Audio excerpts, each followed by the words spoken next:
Buona gente, vi prego ascoltate di questa storia di tanti anni fa. Racconta un sogno che si è avverato a 5 ragazze di questa città. Con Maddalena c'era Antonia e Teresa, poi Giuseppina e Angela ancora. 5 ragazze sul fiore degli anni, povere e belle, il futuro nel cuore. Correva il 1890, quando il destino offrì loro l'occasione di lavorare all'altro capo del mondo, a fabbricare cartucce da esplosione. Loro che erano nate tra il sudore dei campi, già conoscevano quel duro lavoro, perché a Vigliana c'era un dinamitificio a cui donavano i loro anni migliori. E quel contratto per quel villaggio lontano, che non sapevano neanche pronunciare, in fondo all'Africa era forse un po' strano, ma dalla miseria le poteva liberare. Nel secondo quadro siamo alla stazione, dove c'è il treno che parte per Le Havre in Francia. Da Le Havre le nostre 5 ragazze attraverseranno la Manica per imbarcarsi a Southampton e da lì fare rotta verso la città del Capo. E quando il treno sbuffò alla stazione e loro salirono con gli zoccoli ai piedi, c'era la banda e tutta la popolazione che con le lacrime urlava scendendo. E dal vagone si alzò il loro canto, mentre il paese tornava a lavorare, perché erano giovani, allegre e contente di avventurarsi per terra e per mare. E arriviamo al terzo quadro, dove vediamo le 5 ragazze che, come tutti gli altri passeggeri, salutano dalla nave, anche se loro non hanno più nessuno che dal molo possa rispondere al loro saluto.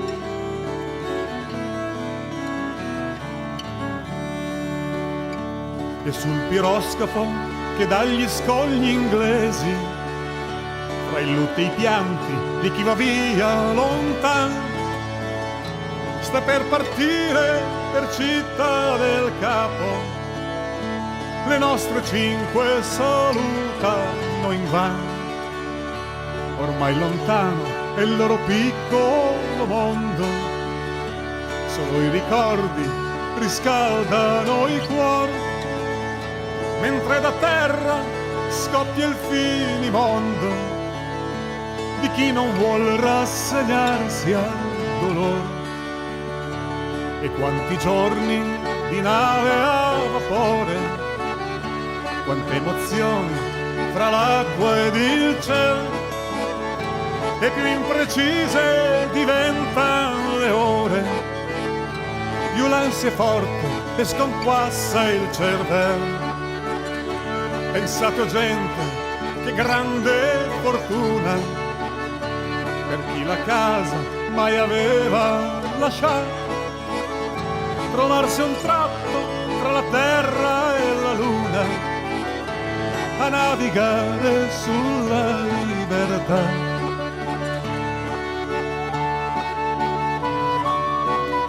Finalmente nel quarto quadro vediamo Maddalena e le sue amiche viglianesi sbarcare in Sudafrica.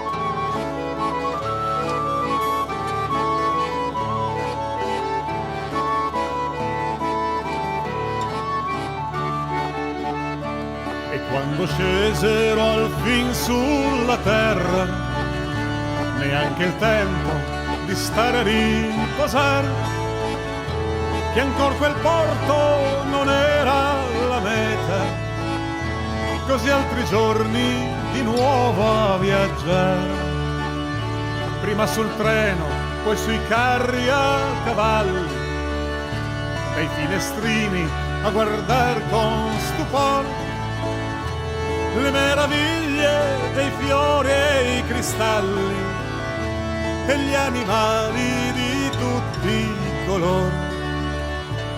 C'erano struzzi, giraffe e gazzelle, poi tanti bufali e perfino dei gnu, e anche le scimmie sembravano belle, e loro a ridere sempre di più.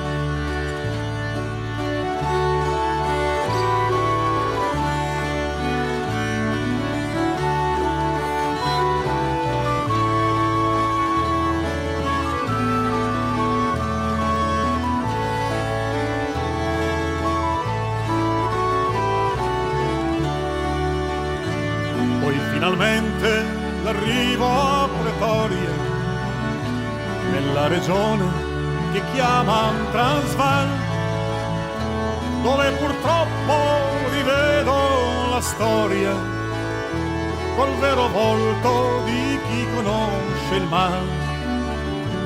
Dietro le case sfarzose e lucenti degli olandesi e degli altri coi soldi in mano, c'erano soltanto baracche cadenti per ospitare gli emigrati italiani. Così le 5 ragazze iniziano la loro avventura nel modo più duro, come nella tradizione dei nostri nonni e bisnonni, che andarono in ogni angolo dell'Europa, delle Americhe e del mondo a cercare una vita dignitosa per sé e per i propri figli, trovando quasi sempre diffidenza e ostilità, la stessa che trovano purtroppo sempre più spesso gli uomini, le donne, i bambini che vengono oggi qui da noi diventati ricchi di denaro ma non di cuore, e vengono per gli stessi motivi per cui partirono i nostri nonni. Nella fabbrica di dinamite di Laufontaine, che chissà come la pronunciavano le nostre 5 cartucciere del destino, ad Antonia, Teresa, Maddalena, Angela e Giuseppina appendono al collo un cartellino con il nome, e loro, col terrore di un'esplosione stampata costantemente sul viso, prendono a lavorare fino a 12 ore al giorno. E finito il lavoro in fabbrica fanno anche lavori domestici per poter mandare a casa più soldi possibile. Ma come talvolta succede anche nelle peggiori situazioni, quella che stava prendendo la piega di una classica, durissima storia di emigrazione diventa improvvisamente una piccola fiaba che ancora oggi i vecchi da Vigliana amano raccontare ai loro nipotini. E arriviamo così all'ultimo felice quadro di questa narrazione.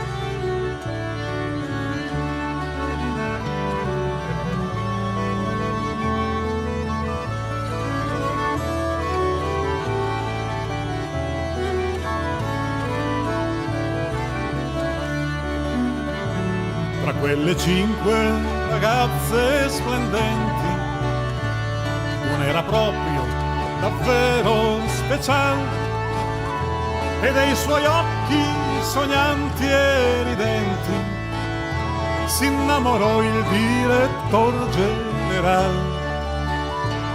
Henri Bouillier era un ragazzo cortese, di Maddalena capiva il parlare, e si parlava d'amore in francese, finché a Parigi decisero di andare. Vissero a lungo, felici e contenti, come si addice a chi ha il coraggio nel cuore, e dopo tanto che loro si son spenti, del loro amore si racconta ancora.